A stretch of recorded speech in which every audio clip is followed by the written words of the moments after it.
Hello. I have some orange juice here. And I put my little jangly bracelets on. And tonight, I wanted to show you some sewing projects that I've been working on. Sewing? Yeah, sewing. Mostly sewing craft projects. And the game that they're related to that I'm inspired by. So, every Friday, almost every Friday, in the afternoon, there are a few of us where I work who get together and we play a game. We do a lot of tabletop games. And we alternate, vary it up. But recently we've been into Arkham Horror, the card game. And there's also Arkham Horror, the board game, which is really cool. But it's hard. Both of the Arkham Horror games are hard, actually. Basically, you die all the time or go insane. Sometimes you win, and it makes that all the sweeter. But the board game is difficult, not just the gameplay, but also it's hard to remember how to do the rules, how to do the tests and stuff. The card game's a lot more straightforward. So, in my opinion, it's more fun. But, did I bring one up? I did. The way the game works, this is a nice plastic snack packet, because I haven't made one with my encounter deck. I actually have an old, what do you call them? Crayons. An old crayon box that I've used, but I didn't recently, so they're in here. So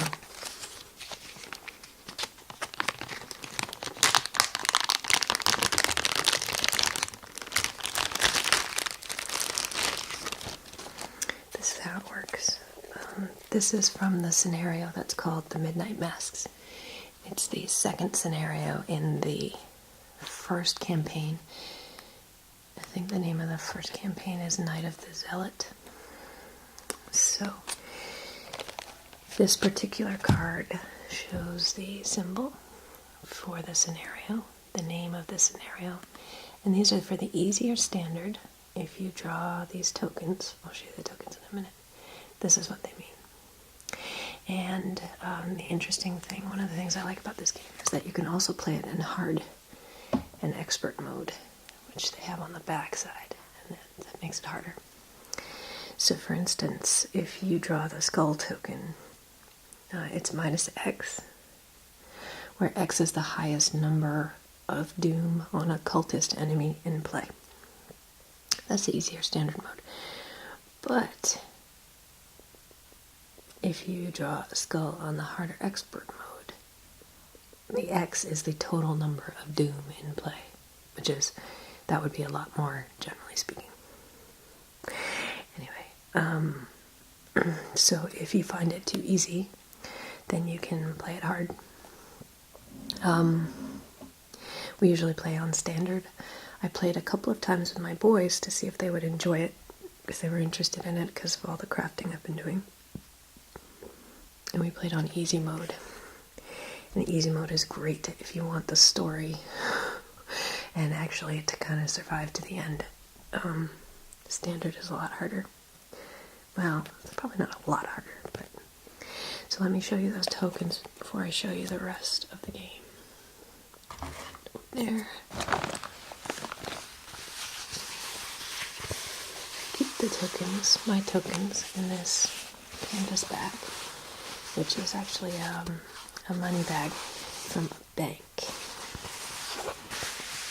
It's the First National Bank of Somersworth, New Hampshire. Somersworth. Sure.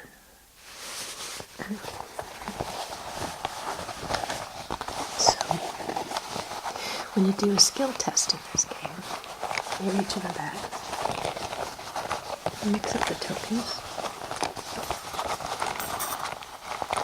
and pull one out. I did not do that on purpose. This is the skull token, so that then for the skull token you do what it says on the card. The skull means what it means on the card. It's because the skull token is one of these variable ones that changes, not just with the difficulty of the game, but between scenarios it might mean something else, which is kind of neat. I actually had a character that I played for a bit, Jim Culver, who wanted to draw skulls with this guy. He could do all sorts of stuff if a skull token was drawn. Pretty neat. But more often than not, you'd get something like, this is the easy mode bag, so a 0 token. Or you might get a -2 on each. So, for the hard, and what's the other one? Expert. For the hard and expert levels, what happens is you put in more and bigger negatives. In easy mode you have a lot of negatives, but there aren't many that are more than -2, so you know when you're playing that pretty much if you want to guarantee success you have to commit enough to your skill test that you'll pass by at least 2. Doesn't always work. There is one token in here, this one, that's an auto fail, so it doesn't matter how good you are, that will fail you anytime, which is kind of a neat component to the game. There's never a 100% guarantee you're going to pass. They call these the chaos tokens too, which I think is a neat term, just because it's Lovecraftian, so it kind of goes along with that theme. So in addition, there's this one. This is not in all of the scenarios. It's like a broken gravestone, and there is. I don't think it's a spoiler to say. If it's a spoiler and you want to play this game, you might want to cover yours when I say this. There's at least one scenario where if you have a certain resolution, you have to put this token in the chaos bag for the rest of the campaign. It's kind of neat, because you don't have to otherwise. Spoiler's over. You can come back now. And then there's this one. This is the Elder Sign token. So you'd think it'd be auto success, but it isn't. It's a special thing, though. It confers some kind of bonus to your character. So a lot of characters have, if you draw this token, it's a +0. So you probably get, you probably win the skill test, hopefully. But it also sometimes is like a +1 or a +2, or plus the number of clues that you have, or plus the number of books in your possession. Sometimes it has lots of different things that it does depending on what your character is, which is pretty cool. Anyway, I'm going to put those back in the bag.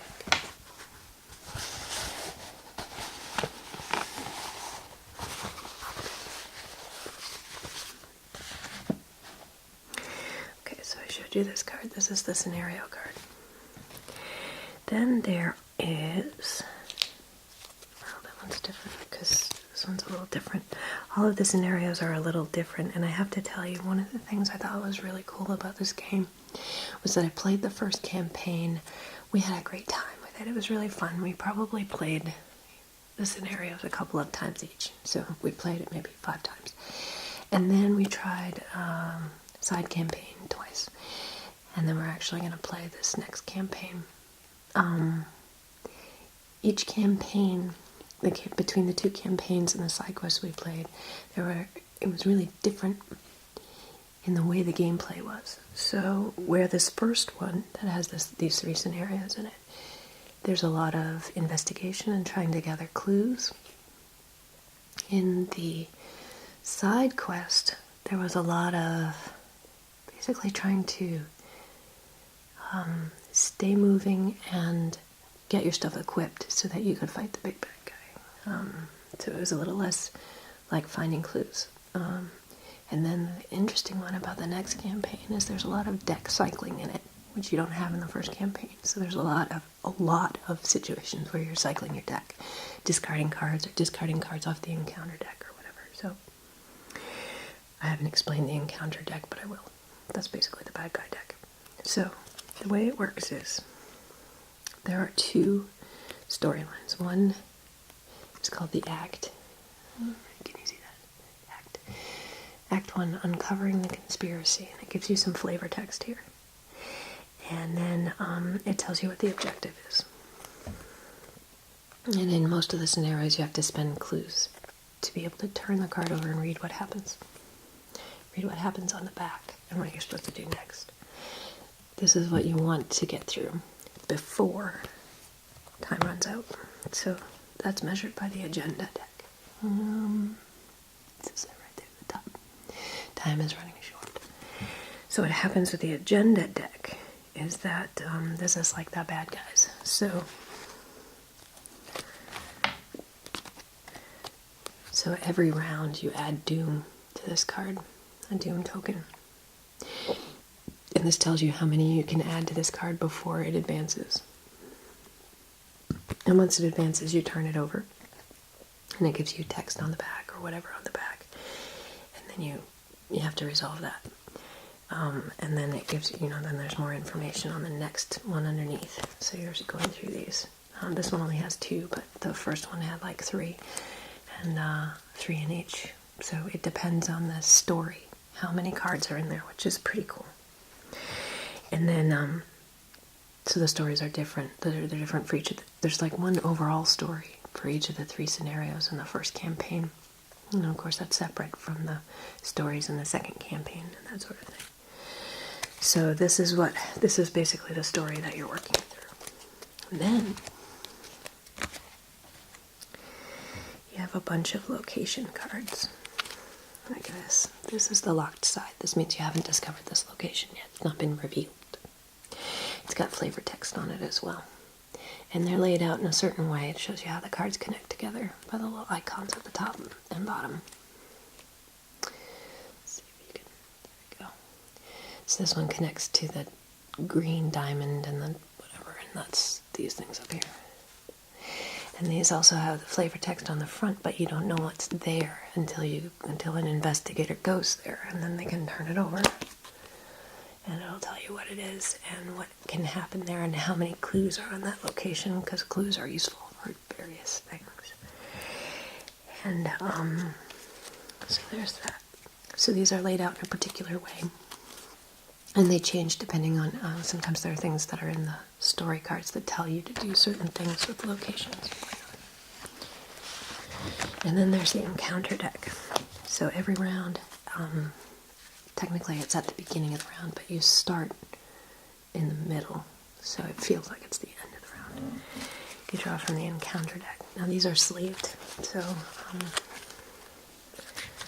because I put sleeves on my cards because I'm that kind of person. This is what the backs look like on the encounter deck. Got some tentacles on there. Some kind of chaos going on over there. And these can be enemies, like this guy, a hunting night gaunt. And it's a bunch of keywords and things. And then there's also quotes from Lovecraft about the particular beasties, which is pretty neat. Or it can be something like this, which is a hazard, or sometimes they're like hexes, or whatever, where you have to do a skill test, or something happens. Or this one is actually you attach this to your location and it makes it harder to explore. It's called obscuring fog. Very mysterious. So like, Crypt Chill, there we go. Crypt Chill. You have to test against your willpower, or else you have to discard an asset or take damage. They all have pretty neat artwork too. And there's a database online that tells you about the different cards, and they actually tell you who did the artwork, which I think is nice too. This says, which it actually says in the corner too, it says who the artist is. This one says, the supernatural cold threatens to freeze your soul. Look out. So that's pretty fun. This was my favorite one, actually. We laughed about this a lot when we were playing the game. The mysterious chanting. Look out, it's mysterious chanting. This one's actually a pain in the butt because it places Doom. And if you get to a certain number of Doom, it advances the agenda. So you could draw this and be like, ah, crap. We didn't get to that cultist in time. Because of course if you defeat the cultist that has Doom on it, then it goes away. It doesn't count. I shouldn't say of course like that. You wouldn't know that if you hadn't played the game. So that's sort of how the game works, but I didn't tell you this fun part yet. Because of course none of that has anything to do with crafting.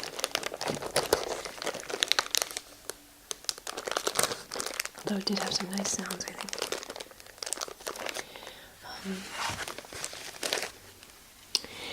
What it has to do with crafting is that there are character decks that you have. So you play a character, an investigator. And let's see, who will I show you first? How about this one? Okay, so this is my old card. I showed in the Tea and Tarot video, I showed my ROM deck. And this, I used to carry it in this, but then I started carrying my character deck in it instead. So let's get this nice ribbon on it that has the sun and the moon and the stars on it. And I thought it was appropriate for tarot. And funny story, actually, I originally made this to fit my tarot deck, except after I got it all stitched, I realized my tarot deck wouldn't fit in it. I hadn't measured correctly. I got it twice and it's still too short. So, in this deck, in this case, is Daisy Walker. So this is her mini card.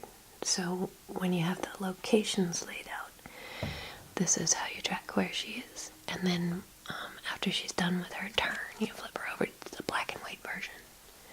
And then you start doing film noir. And then you just know that she's done her 3 already, because you don't have to go in any particular order, so sometimes you lose track of who already went. This is her character card, Daisy Walker, the librarian. So you can see why I like playing that one. I'm actually going to do a librarian roleplay based on her. So it shows on here her Elder Sign effect. So if she draws that token, she gets a +0, but she gets to draw, if she succeeds, she gets to draw 1 card for each tome asset she controls. And as a librarian, you might guess that her deck is stacked with tomes. She's got a lot of books. She works at Miskatonic University, so you know, we're colleagues.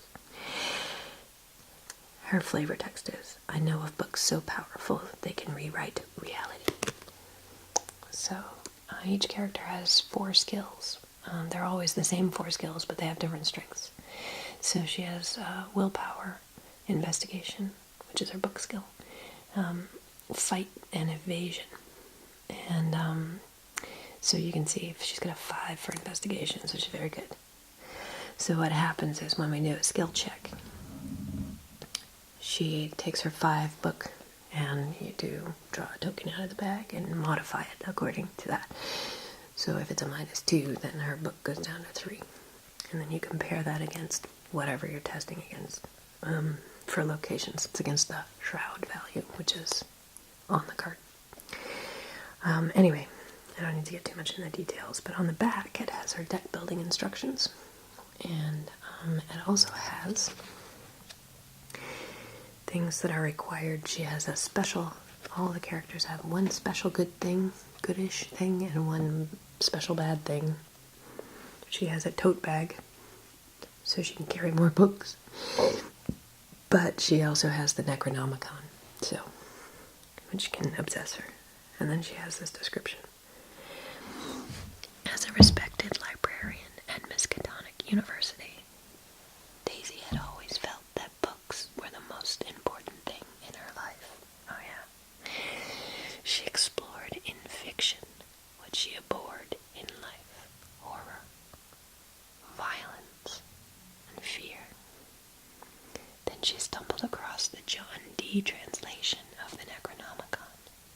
It was blasphemous, unholy, and too awful to be read. But given her studies in obscure and occult subjects,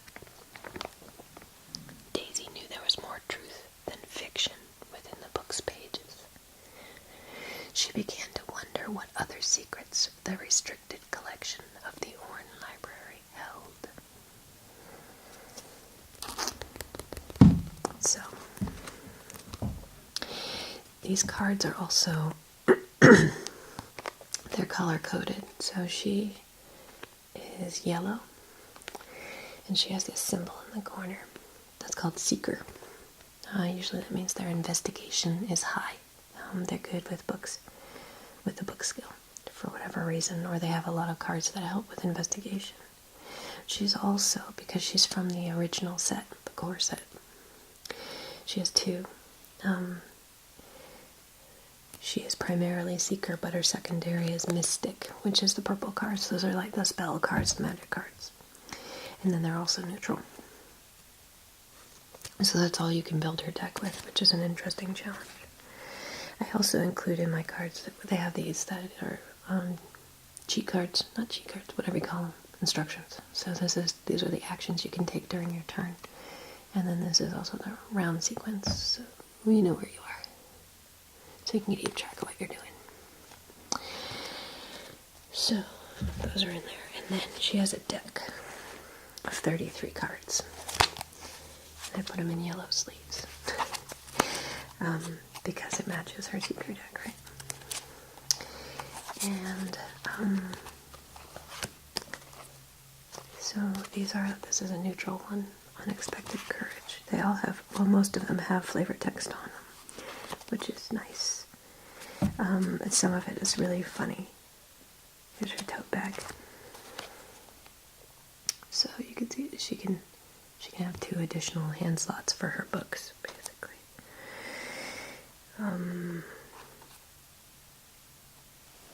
Yeah, so here's here's an example. This is a secret card, Research Librarian. This is an ally card, so this is a person you can play to help you with stuff, which is nice because you can also kill them off if you need to. If you don't have enough room for your damage, you don't want to die, so you can throw the Research Librarian at them. This one lets you look for books in your deck, so it's pretty handy like that. But the flavor text on it is, there have been problems at the Orne Library, as we both know, given poor Armitage's condition and the other unrelated incidents of a few years ago. So Armitage is Henry Armitage, Dr. Henry Armitage, who's the head of the library. But it's, can you see that? Yeah, there you go. They're unrelated incidents. And some of the cards just have this fantastic artwork, and some of them are really funny too. So, I don't know if I have any in here that are...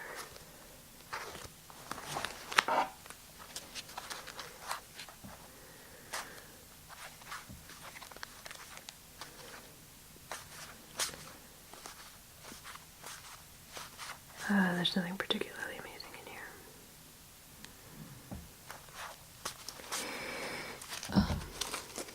Okay. So let me put that away.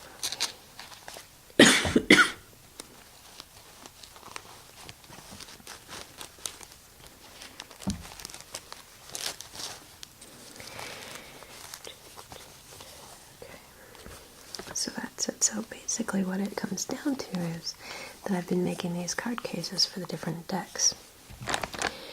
Sort of thematic to go along with the characters. So I know Daisy's wasn't particularly thematic, because I just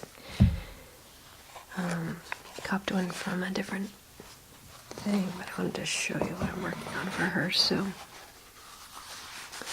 got this piece of leather that folds. I cut it so it would fold into this sort of portfolio shape. If I can. So it's this sort of shape. So the deck would go here, and then it folds over, and it will clasp. And then it will clasp this way. And I plan on lining it with this material, which is yellow, to go with her deck. But it's kind of a shiny acetate liner. And I think it looks really cool. So that's going to go on the inside of this leather one, and it will fold up. So it's not quite book-like, but it's like a portfolio. So I thought that would be close enough. So it'd actually be more appropriate for Rex Murphy. There's another guy I don't have right with me, but he's also a seeker. He's a reporter, investigative reporter. And the other one that I'm working on, I've got this satin ribbon, it's black, and stitching this case. You can see I'm using that as the stitching on this leather case. I'm going to make a top for it that closes over the top, and it will have a, oh, I don't have it up here, purple crushed velvet lining for like a music instrument case or like a suitcase. Is the plan with this one, and that is for this deck. I'll show you next. So I have this little quick wrap that's a silk, that's sort of a gold silk on one side and purple silk on the other, and then I had just this lavender ribbon.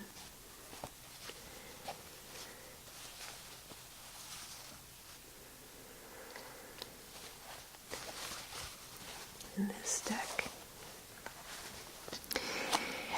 I just started working with this one. This is Akachi Onyele. She's a shaman. That's her black and white version. She is extremely powerful mage. I was so excited when I found her. So I got we have the Dunwich Horror expansion and those scenarios. We haven't played them yet. That's what we're playing next. But I also went ahead and I got Path to Carcosa, which is the third campaign. And she's one of the cards in that deck. And you can see she's extremely high on willpower. Kind of low on books. Not so great with fight and evade. But she's a sorcerer. So all of the spells that are in the deck have charges on them, so you can only use them a certain number of times. She actually, any spell she puts into play starts with one extra charge on it, which is really helpful. And then her Elder Sign effect is not only does she get a +1 for her skill test, but then she can add a charge to anything she has out that has a charge on it, so she can recharge her spells, which usually you can't do. That's pretty amazing. But she's also interesting with her deck building requirements, which is that she uses primarily mystic cards. You can tell she's purple. She's got the mystic symbol. But she can also use any card that has charges on it. And she can use level 0 occult cards. So even though she's primarily a mystic, there are a couple of like seeker cards that have occult on them. Like there's an occult tome, like an old book of lore or something. So she could use that if she wanted to. So here's her flavor text, her description. As a young girl in Nigeria, Akachi became used to being set apart. Her habits of chattering away at thin air and secluding herself from other children led her village to believe she was mad. Her village, Dibia, was the first to see her true potential. He believed Akachi was marked by the spirits for greatness, and he taught her how to commune with him to her advantage. Under his tutelage, Akachi grew into a wise young leader, respected not just in her village, but in every community she aided. Now she meets her destiny head-on, seeking out unnatural troubles that only her knowledge can stop. So I'm really looking forward to playing with her. Although it's a toss-up right now between her and Daisy, because, yeah, the Dunwich Horror expansion, at least the first scenario, the first piece of the first scenario, whatever they call them, happens at Miskatonic University, and it has to do with Dr. Henry Armitage. So it seems like it should be Daisy, because she's a librarian at Miskatonic, and he's the head of the library.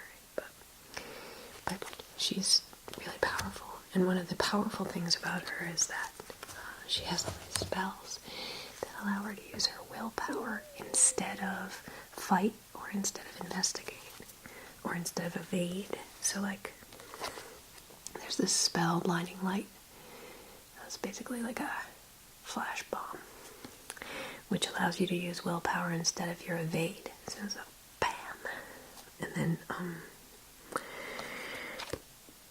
there's also a Rite of Seeking, right here, which allows you to use your willpower instead of your investigate instead of your book skill.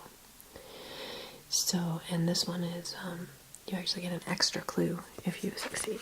So that's pretty cool too. And then there's shriveling. Here it is. Shriveling. Ugh, it's gross. Which lets you use willpower instead of your fight skill. And it does +1 damage. So these are really powerful spells that she can use. Oh, right. And in the upgraded deck, so you can, when you complete campaigns, when you complete a scenario, you earn a certain number of victory points that you can use to upgrade your cards. And so this one has the Spirit Athame in it, which is, it allows you to boost your skill value, just buff your skill by 2, which is pretty neat. And you can also fight with it if you want to. That reminds me, I need to remember to grab the non-upgraded cards for the deck though, because I haven't played that campaign with these, so that wouldn't be fair to do that. Or maybe I'll just play with Daisy anyway, so. Okay, so that's Kakashi.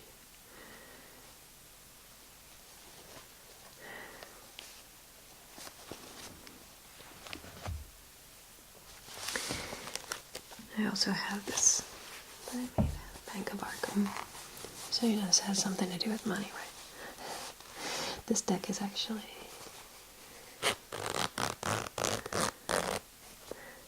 Schizo Tool. It's just funny to call it Skids. There he is, Schizo Tool. He looks real reputable, right? Skids is an ex-con. He's a criminal. He's got nothing that's particularly amazing except his evade is a little bit high, but he's all about the money. So if he gets an Elder Sign, not only does he get +2, which is really good, he also gains 2 resources. And resources are what you use to play your cards. So it's important to make sure you don't have a resource deficit. But his card type, he's green. His card type's a rogue. And he's also from the original core set. So he's a rogue plus guardian, which is blue. Which is kind of funny because the guardian cards are like cop cards. I'll show you the guardian deck in a minute, but there's like a beat cop and a guard dog and things like that. So it's kind of funny that he would be both. So he's a gambler though, and so the evasion skill is really important. His deck has like backstab and which uses your evade to test whether or not you can attack an enemy without engaging with it. So and do extra damage is like a sneak attack. So those all rely on your evade skill. And there are also a lot of like gambling sort of luck skills, double or nothing kind of thing, which helps. And then there's this one like pickpocketing. So if you evade an enemy, you get to draw a card. So you basically pickpocket the enemy that you just dodged. It's kind of neat. This one's cool too. The sleight of hand. So you can take an item, you can play it, and then if you don't lose it, you can put it back in your hand. So it's flicking it out kind of thing. It's kind of neat. So you have the sneak attack.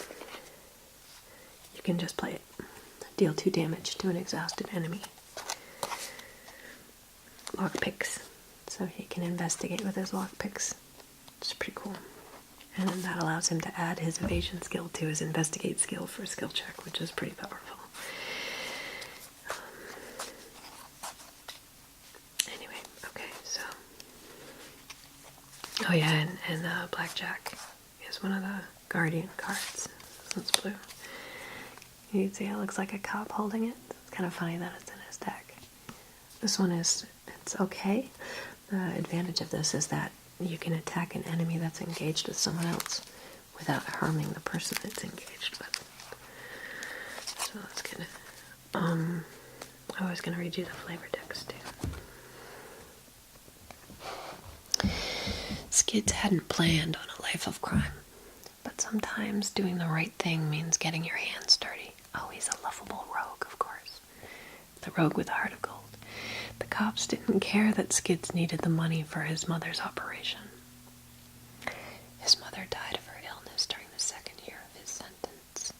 His cellmate, Brad Hollins, told him there were worse fates than death. He ranted and raved in a quiet voice every evening about the old ones, and told Skids about bizarre adventures he'd had while dreaming. Skids didn't give it much thought until the night he woke to the sight of his cellmate bursting into flames. When Skids was finally released, he returned to Arkham, looking for answers.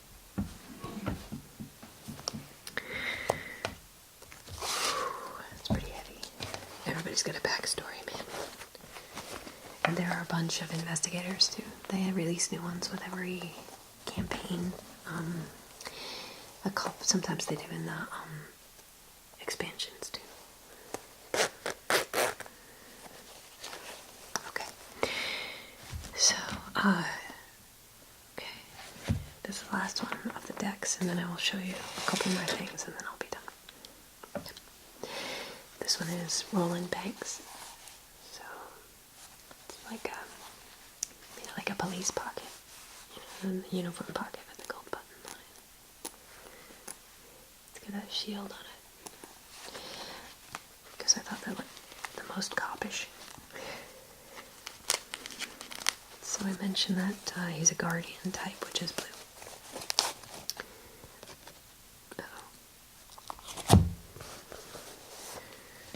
Oh, here it is.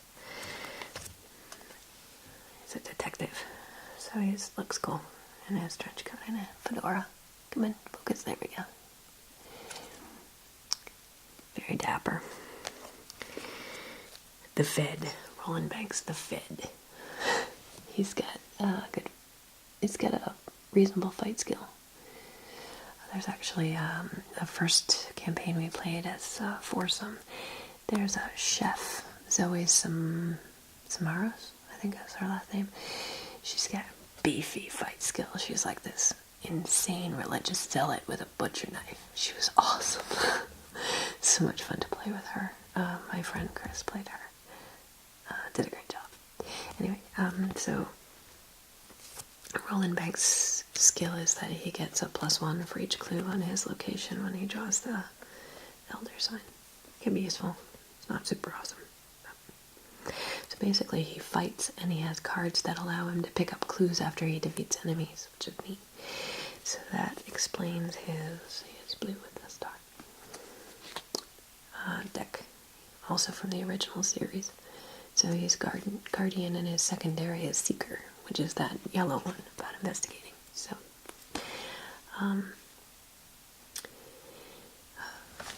Roland had always taken comfort in procedure and rules. As an agent in the Bureau, he was relieved to have guidelines to follow in any given situation. But lately, his federal agent's handbook had been entirely unhelpful given the cases he'd been assigned. Try as he might, Roland could find no mention of what to do when confronted with strange creatures, gates through time and space, or magic spells. If he hadn't seen it with his own eyes, he would never have believed it. And there's no way his superiors would understand. Roland knew he would have to handle this one himself. Roland's a decent dude, you know. So he's got a guard dog, because he's a cop. So he's apparently a canine unit. Well, not a cop. I mean, I just got done saying how he's part of the agents, but this is one of the newer cards that I think is hilarious. It's called Let Me Handle This. Let me handle this. And it actually, if any other investigator draws a non-peril encounter card, you can play this and take it for yourself, basically. It's like, oh, take the hit. But it gives you a bonus on your skill checks, too. So it's pretty funny.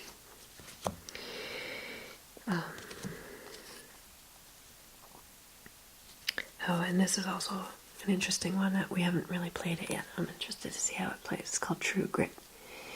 Basically, you can take damage for any investigator in your location. It's pretty neat.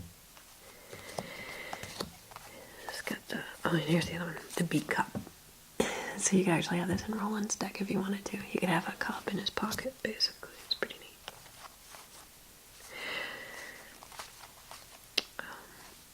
And this is a particular favorite. It's expensive. It's 5 resources to play, but it's a dynamite blast. So we actually defeated the Ghoul Priest in the first scenario with this.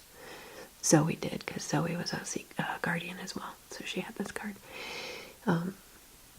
You deal 3 damage to each enemy and to each investigator in the location. Just blow them up.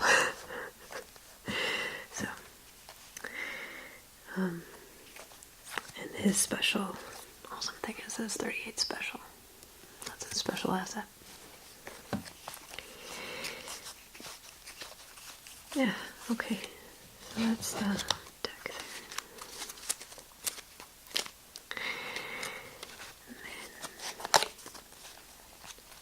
The last thing I'm going to show you is, so I talked about damage and sanity. I don't know if I mentioned sanity, but the first game I played Agnes Baker, the waitress. She works at Velma's Diner, I think. But she was also a mystic, spellcaster. I don't know, I have an affinity for them, I guess. But the really cool thing she could do was anytime she took horror, anytime horror was inflicted on her, she dealt damage to enemies at her location, which was pretty neat. So she would go slowly insane and defeat enemies at the same time.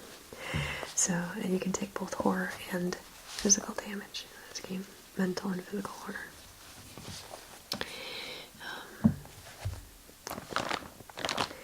And that I just started keeping in this box, so it's gonna be this hard. So I've had this box for a while, but so what the damage tokens look like. It's got a little brain for your sanity, and it's got a little. This is a 3/1, 3 for hearts for physical damage. There's also a 3 for brains. There's the 3, and then there's a 1 for hearts. There we go. That's the thing. Right in this box. And then I just got another box recently for the other pieces, so it's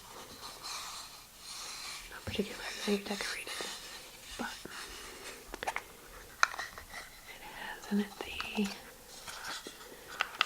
are the resource tokens.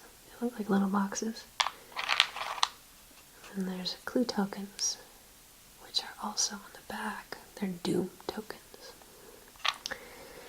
And so I have those in this box. How exciting. Rearrange these for a minute. Okay.